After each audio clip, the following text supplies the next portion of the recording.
So, for those of you who haven't watched the first video, it was actually one of my first videos on YouTube, and the reason why I did it was because there were some concerns with this pistol when I brought it. If you watch the first video, I quickly break down how I made this purchase on a whim. It was definitely a textbook definition of an impulse buy. Um, the minute I grabbed the pistol, I knew I was like, wow, this really feels incredible. It's light, it's slim, it's sexy. I mean, if you look at it, it's got all the bells and whistles. It's got a compensator. I didn't even realize at the time it's got a night fission with an F. It's got a night vision sight in the front and a serrated, blacked out rear sight. It's got a Holosun 407K GRX2. I'm not too thrilled with the optic, and I'll break it down as well. But so the purpose of this video is to tell you guys, listen, I understand your frustration, especially to the new CR920XP users. It can be a little frustrating, but in the end, you will feel the same way that I feel. I didn't carry this pistol after about maybe 4 or 5 months because it would often give me a failure or two that I didn't understand. And now that I'm about a year or two into this gun hobby, it was all me. Granted, there is a break-in period, the way Trevor said, the 200 round period. I hate to break this to you guys, but this gun took more than 200 rounds to break in properly. So I think Trevor is a little bit on the exaggeration side with the 200 round thing. This pistol took at least 500 rounds to break in. When I say 500 rounds, meaning it literally would shoot maybe two magazines at a time. I mean, two magazines back to back, and then I would get like I don't know, a failure to extract. So it would shoot, and then the shell would stovepipe. I break down the specifics on my other video. Feel free to like, subscribe, and leave a comment. But so I'm about 1,000 rounds into this gun, and I must say that I'm really impressed. I'm the proud owner of a full-size match PDP. I'm a proud owner of a Canik Rival S steel frame. Proud owner of a CZ P01, a Glock 43X, a Springfield Armory XDM Elite, and I think I got something else. Oh, a SIG P320, 10 millimeter. And when I tell you guys, this pistol hangs in there with all those guys. This pistol is on par with my match PDP. I had a target maybe about, I don't know, 150 feet away, metal target with this pistol. First shot, first try. It is by far the flattest shooting micro 9 that I've ever tried. And, I rented a few micro 9s before to see how they felt. I went to Gun for Hire out in New Jersey. I tried out the M&P Shield. I tried a Staccato. They had a Staccato 2011 there. I can't remember which one it was, but it was a Staccato. I believe they have two that you can rent out. And when I tell you this gun, it just hung in there with them. Now, I'm going to repeat a little bit of the stuff that happened to me with this when I first brought it to bring you guys up to speed. When I first brought this gun, I didn't know what the hell I was doing. What made me buy this gun was I was so pissed off that my 43X was a non-MOS version, and I couldn't really do much to it unless I wanted to like completely rearrange the whole fucking pistol. So I said to myself, all right, you know what? My next pistol, I'm going to treat myself. I'm going to get myself the most expensive pistol in the fucking showcase. So I went to SP Firearms out in Long Island, and I said, you know what, I'm looking for a second carry pistol. And they started pulling out pistols from everywhere. Then I saw this in the bottom shelf, and I said, wow, that is one sexy gun, but how much? They were like, oh, with the optic and everything, it's going to be like 1,300. Granted, that was a year ago, and the gun was relatively new still, but it was a micro nine, and it really, it runs circles around the Glock 43X, not for nothing. In terms of aesthetics, the aesthetics and the overall feel of the gun, I think it edges out the Glock 43X. It's funny that I should say that because I still carry a Glock 43X every day, but so I didn't know anything about firearms, and with the compensator, if you watch my other video, you'll see that the ammunition that I was running wasn't enough to complete the reciprocation of this slide in the backward motion. So I was running 115 grain Remington at the time, and I would get a stovepipe on the way, so it would chamber the round, it would shoot, and then I would just get a stovepipe would be sticking up here. And the more I realized, it was just that the ammunition, the pressure or the energy or whatever you want to call it, wasn't enough to fully cycle the slide all the way to the rear, eject the shell, and then chamber the new round. Now, Shadow Systems, they explicitly explain the break-in process, and they say to use a high pressure ammunition, 124 grain, preferably high quality, blah blah blah, which I did not do. I didn't do it because I was trying to be I was trying to rebel and prove Shadow System wrong. I didn't do it because I did not know what the hell I was doing. I'm relatively new to this hobby. Had I known, I probably would have done things slightly differently. Now, on the same day that I took this gun, I want to say the first 10 rounds were all stovepipes, as I explained in my first vid regarding the CR920P. But when that happened, I got scared. I said, "Oh my God, I have to go back. I have to call the manufacturer." Blah blah blah. I happened to look in my bag and I had a box of 124 grain Remington, and I said, "What the hell? Let's give it a shot." I pulled it out, loaded the mag, racked the slide, and boom, boom, boom, boom, boom, boom, boom, boom. The gun fired flawlessly. I said, whoa, wait a minute. What's the difference? I said, what's 115, 124 grain, and blah, blah, blah.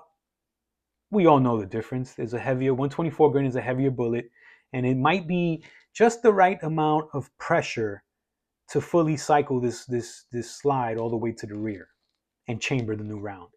And that's exactly what it was.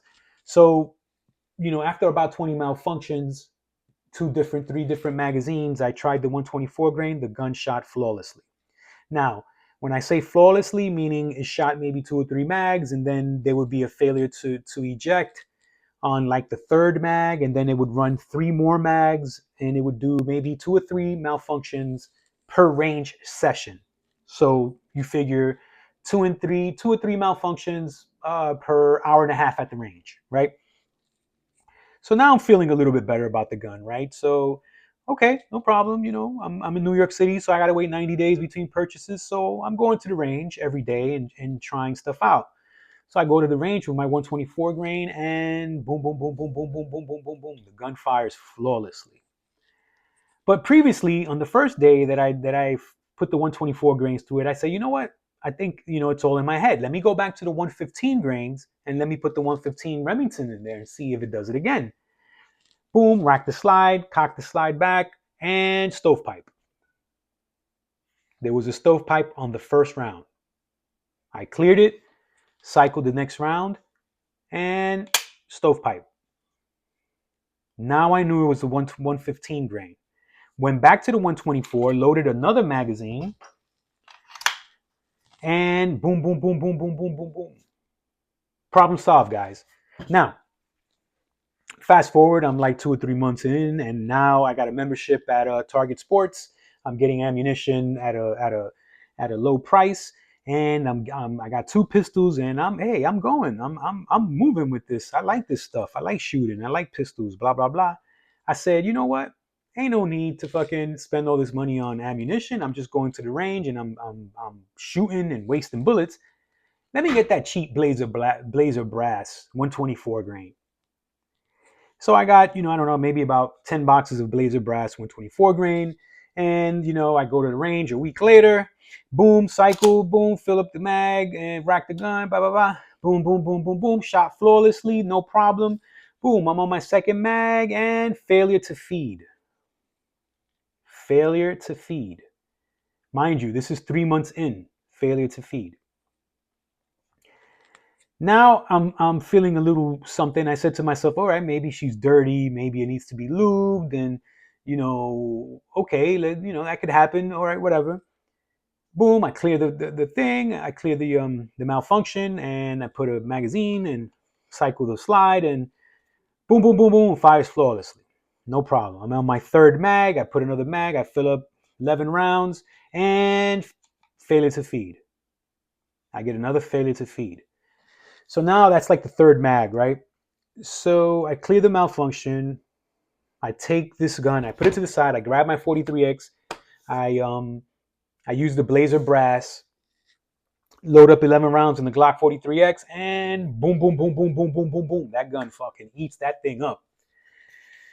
Now I'm like, okay, what the hell's going on? So I said, all right, no problem. Let me load it up again. Try another magazine.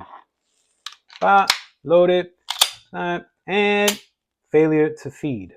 It would just jam right here. It would just say something like this. Now I'm like, listen, man, that's it. I'm pissed off. I can't take this anymore. I spent $1,300 on this pistol, and now this is the issue. Well, it turns out someone on Reddit told me that Blazer Brass isn't an ammunition that should be used with comp guns, and it literally specifies that on the box. Of course, I didn't read that, and I hadn't heard anything about that. So, I said to myself, "What? But I got like fucking 10 boxes of this shit at home." I said, "You know what? Let's prove that theory. Let's see if that theory stands." I said, "Let me go buy 2 or 3 boxes of each ammunition, high quality ammunition." I went and got Critical Duty, Fiocchi. I got some of the Spear. I got expensive Federal with the HSTs and I said, you know what? I'm gonna grab 3 or 4 boxes. Give me 3 of these. Give me 3 of these. Give me 3 of these. And I fucking put the first brand that I tried out. I won't forget this. It was a Fiocchi 124 grain range ammo, and I'm already pissed off at the pistol. And I had already spoken to Trevor. So you got it. So I decided to try the 124 grain Fiocchi, and the thing fired flawlessly. I said, nah, it can't be. It can't be that Blazer Brass was actually causing those issues. It can't be. It's impossible. But it was. Spoke to Trevor himself, and he stated the same thing. He said, yeah, it's probably an ammunition thing.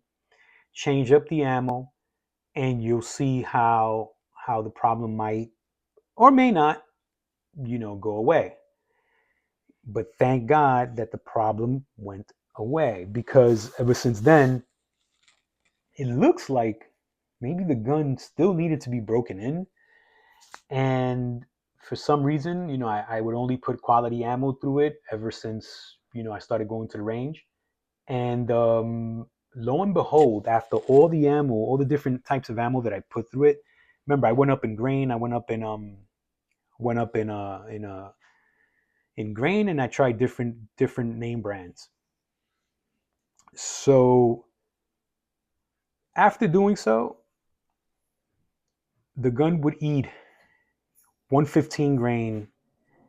It would even eat Blazer Brass 115 grain, which was incredible, because I'm thinking it wouldn't cycle the 115 grain, but the 124s was the only thing that I was feeding it for maybe about 2 or 3 months. And then I said, you know what? Now it's, the malfunctions disappeared. And I said, all right, let me throw in a few steel cased 115 grain Magtech, see what happens. And Magtech has mixed reviews online, so gave it a shot. Not a single malfunction. So now what I did was I literally took 10 cases of 115 grain steel cased Magtech ammunition, ran it through the gun, not a single malfunction. Not a single malfunction. Ran the expensive ammunition through it, not a single malfunction. I got some flex lock hollow points, not a single malfunction. 1,000 rounds, and the gun is firing flawlessly. So, you guys, there's still hope. Don't knock it. Just run the break-in process. Do what you have to do, and follow Trevor's advice. He knows what he's talking about. I was once there, um, and I'm living proof that the pistol is really one of a kind. This is the flush-mounted mag, by the way. I didn't showcase it in the first video. I don't really like this mag. I mean, it's good because it prints less, but the pinky hangs off, and I have short fingers, and I still need something. There's not enough real estate for me to grab this pistol. So usually, I typically run it either with the pinky extension here because it allows my pinky to rest right here, and it provides a good grip, gives me more real estate. Or I have the 13 round, the 13 plus 1. It's pinned at 10 because it gives me just enough purchase for the gun to feel perfect in my hand. Not a fan of this optic anymore. It's not for anyone who has astigmatisms the way I do. I'm gonna get another EPS. Most likely, going to be EPS carry or EPS, the bigger one with the bigger optic, because I'm just gonna try new things now going forward. I ended up getting a Votatu from Amazon, and lo and behold, it kicks this Hollison's ass, which is something I never thought would happen. Yeah, so that's the purpose of this video. That's a 1,000 round update. Hopefully, you guys, learn from my mistakes and you have a better experience. Don't knock the gun. Go out there, shoot it, compare it to the other Micro 9s. When I tell you guys this is the flattest shooting Micro 9, I can hit targets hundreds of feet away with this thing. I'm going to post some videos also. I'm going to probably post some videos at the range so that you guys can see. I'm going to upload this video right away. No edits, no nothing. It's just basically me talking to you guys and letting you guys know my experience with this firearm. I know there's a lot of CR920X holders, that users, owners. You guys are pretty pissed off, but give it a chance. Do the break-in process. Go through the process properly, so that you can see that the gun is truly one of a kind. Thank you. Like and subscribe. Leave a comment if you can. I'll try to answer everyone's comments in a timely fashion. Thanks, guys.